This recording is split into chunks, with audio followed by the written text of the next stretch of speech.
Assalamualaikum warahmatullahi wabarakatuh. Perkenalkan, nama saya Ustadz Saiful Anwar, asal sekolah dari SMK Negeri 8 Tasikmalaya, CGP Angkatan 11 Kota Tasikmalaya. Pada kesempatan ini saya akan melaksanakan praktek coaching, di mana saya sebagai observer dan saya Nur Laila sebagai coach, dan saya Mala Nurmala sebagai coaching. Ya, mudah-mudahan kegiatan ini bisa bermanfaat bagi kami untuk kedepannya. Terima kasih. Wassalamualaikum warahmatullahi wabarakatuh. Baik, Bu Nur, alhamdulillah proses coaching telah selesai dilaksanakan. Nah, di sini sudah ada beberapa catatan di hasil pengamatan saya. Namun sebelum saya sampaikan, ini ada pertanyaan yang akan saya ajukan. Apa yang sudah Ibu lakukan? Kemudian indikator tercapaian apa saat melakukan proses coaching ini? Yang sudah saya laksanakan ya Pak ya, tadi saya sudah melaksanakan proses coaching bersama coach saya tadi. Alhamdulillah berjalan dengan lancar, dan juga coach sudah menemukan solusi dari permasalahan yang dia sampaikan atau yang dia miliki. Kemudian indikator ketercapaian yang telah saya laksanakan itu diantaranya adalah alur tirta, di mana alur tirta tersebut terdiri dari tujuan, identifikasi, rencana aksi, dan juga tanggung jawab, serta prinsip coachingnya ya Pak. Prinsip coaching itu diantaranya kemitraan, kemudian proses kreatif, dan juga memaksimalkan potensi. Adapun kompetensi inti ya Pak ya, kompetensi inti yang telah saya kembangkan diantaranya mendengarkan aktif dan juga memberikan pertanyaan berbobot sesuai dengan teknik rasa. Nah, baik Bu ya, berarti betul ya, sesuai dengan hasil pengamatan saya bahwa prinsip-prinsip dari coaching ini sudah dilaksanakan. Adanya prinsip coach yaitu kemitraan sudah dilakukan, kemudian ada proses kreatif memaksimalkan potensi, dan kompetensi juga sudah ya, ada adanya vision atau kehadiran penuh, kemudian mendengarkan aktif dan memberikan pertanyaan yang berbobot. Kemudian alur cerita juga sudah ada, tujuan, identifikasi, kemudian rencana aksi dan tanggung jawab. Ini proses yang coaching yang luar biasa ya, mudah-mudahan ini bisa membantu, dan tadi coaching juga sudah menemukan permasalahannya. Nah ini baik Bu Nur, mudah-mudahan ini proses coaching ini bisa bermanfaat, kemudian bisa diterapkan di kemudian hari, dan saat ini luar biasa proses coaching ini yang sudah dilakukan. Terima kasih. Terima kasih juga ya Pak ya. Bapak sudah menjadi observer saya dengan baik Pak. Bapak juga luar biasa Pak. Tadi masukannya, mudah-mudahan saya juga bisa tetap menjadi coach yang baik dan menjalankan coaching dengan teman-teman yang lainnya supaya saya bisa membantu mereka dalam menyelesaikan masalah Pak. Amin, amin, amin ya. Terima kasih. Saya kira ya, terima kasih. Wassalamualaikum warahmatullahi wabarakatuh. Baik Pak Ustaz, waalaikumsalam warahmatullahi wabarakatuh. Assalamualaikum Bu Mala, selamat sore Bu. Waalaikumsalam Bu Nur, sore juga. Sore juga Bu. Apa kabarnya hari ini Bu? Alhamdulillah sehat Bu. Ya meskipun agak lelah sih belakangan ini. Oh begitu Bu, kenapa Bu? Gini Bu, saya terlalu capek mungkin ya dengan kegiatan-kegiatan yang ada. Jadi pengelolaan waktu dan juga kesehatan saya kurang mendukung gitu Bu dengan kegiatan-kegiatan yang ada dalam agenda saya Bu.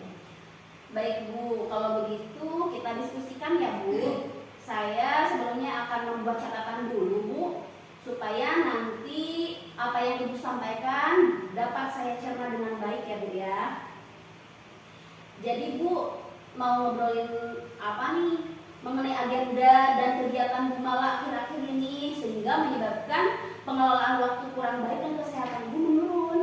Jadi seperti yang tadi saya sebutkan Bu, saya akan mendiskusikan soal pengelolaan waktu.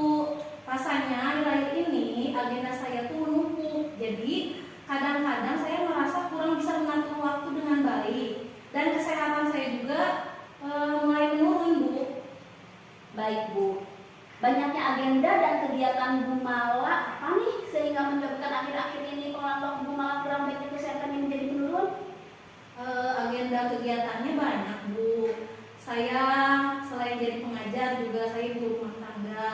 Kemudian ditambah juga dengan program-program yang saya ikuti sekarang Bu, termasuk program PGP, guru penggerak dan juga program PPG dalam jabatan Bu. Nah, berbenturan gitu Bu kegiatannya. Baik Bu, kita cuma waktunya pendek nih ya Bu ya. Bu Mala ingin dapat apa nih dari percakapan ini? Nah, jadi saya itu ingin mendapatkan beberapa cara atau tips agar saya bisa mengelola waktu dengan baik, sehingga semua agenda yang bisa terlaksana, yang bisa rencana saya itu bisa terlaksana dan tanpa mengorbankan kesehatan Bu.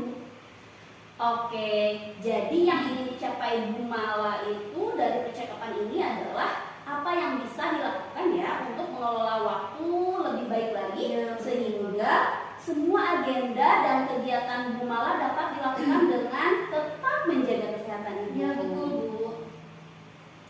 Nah, kalau dari pengamatan Bu Mala nih, kalau bicara mengenai pengelolaan waktu dan juga kesehatan Bu, pengelolaan waktu yang baik dan sehat itu menurut Bu Mala seperti apa?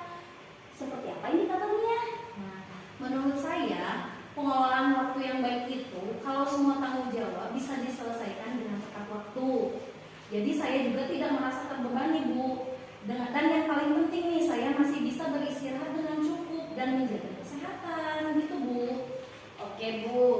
Nah, kalau kita bilang pandai mengelola waktu sehingga tetap sehat, menurut Ibu itu di level 10 ya. Nah, sekarang Bu Mala itu berada di level berapa Bu? Kalau di level 10 tidak ya Bu, karena memang saya tadi juga merasa memang pengelolaan waktu saya kurang baik. Jadi saya masih di level 5 Bu. Baik Bu. Nah, kalau sekarang berada di level 5, kalau 10 nih, kayaknya sekarang ini agak susah ya mengingat bebannya Ibu yang terlalu banyak, susah diwujudkan ya. Kalau tadi mendengar cerita Ibu juga gitu ya Bu Mala, paling tidak Bu Mala ada di angka berapa secara kemampuan pengelolaan waktu yang baik dan tetap sehat Bu? Ya, kalau bisa sih Bu, saya naiklah ke level 7 gitu. Paling tidak ya kalau dari 5 ke 7 kan ada peningkatan ya Bu gitu. Di angka 7 ya Bu ya. Apa yang bisa Bu Mala bisa lakukan untuk mencapai angka 7 itu? Nah, yang saya lakukan itu pertama saya ingin membuat jadwal harian yang teratur Bu, dan membagi prioritas dengan lebih jelas. Kadang saya terlalu nih memaksakan diri, jadi harus bisa memberikan batasan mungkin Bu, seperti itu. Apa yang akan berbeda dalam kehidupan Bu Mala jika dalam pengelolaan waktu dan menjaga kesehatan Bu Mala dapat meningkatkannya?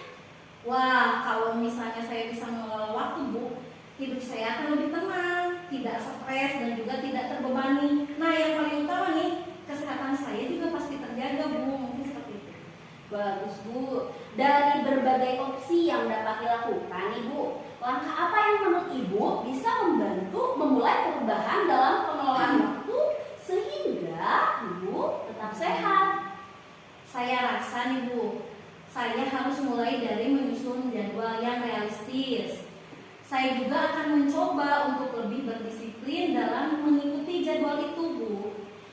Apakah ada cara tertentu yang ingin Ibu coba dalam menyusun atau menyesuaikan jadwal tersebut? Nah, saya ingin mencoba membuat jadwal harian dengan lebih detail. Termasuk waktu istirahat juga saya pikirkan, dan tidak memaksakan semua tugas harus selesai dalam 1 hari. Gitu Bu. Bagus Bu. Bagaimana Ibu melihat kemungkinan adanya ruang untuk perubahan kecil yang bisa memberikan dampak besar Bu? Nah, saya rasa ada beberapa hal kecil yang bisa saya ubah Bu. Misalnya nih, memulai hari dengan menulis agenda kecil atau menambahkan waktu istirahat yang singkat. Karena hal-hal kecil ini bisa membantu saya merasa lebih teratur dan lebih produktif sepanjang hari. Apa yang dapat Ibu lakukan untuk membuat prioritas yang lebih jelas di tengah banyaknya kegiatan yang harus diselesaikan, Bu. Nah, saya bisa mulai dengan membuat daftar kegiatan. Satu itu yang harus diselesaikan berdasarkan tingkat urgensinya atau dampaknya. Nah, dengan begitu saya bisa fokus pada tugas-tugas yang lebih penting terlebih dahulu. Assalamualaikum Bu Nur. Waalaikumsalam Pak Ustadz. Nah, bagaimana kabarnya hari ini? Alhamdulillah Pak, baik. Bapak bagaimana Pak? Alhamdulillah sehat Ya, Pak. ya, luar biasa.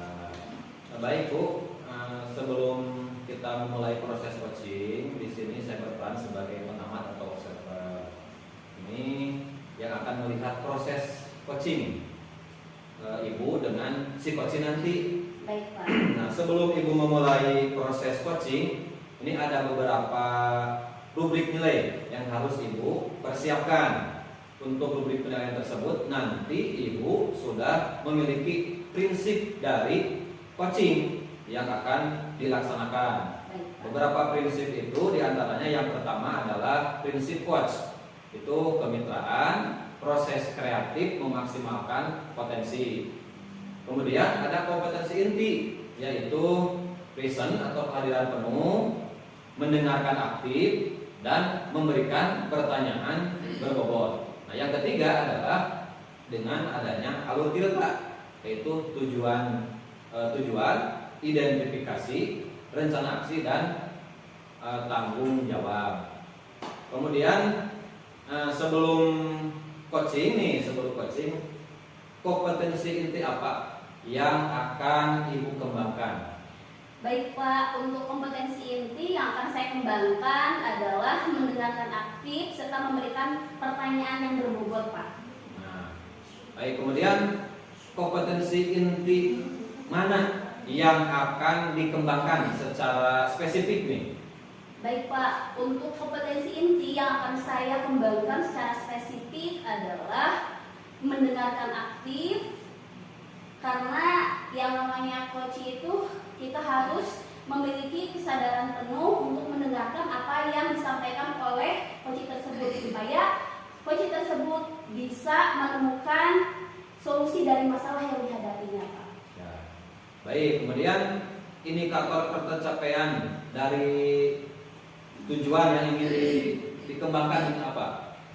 Indikator pencapaian saya ingin nanti ketika proses coaching tersebut harus sesuai dengan alur tirta dan juga teknik rasa Pak. Nah, baik kalau begitu, maka baiklah kita akan mulai proses coaching ya. Baik, silakan Ibu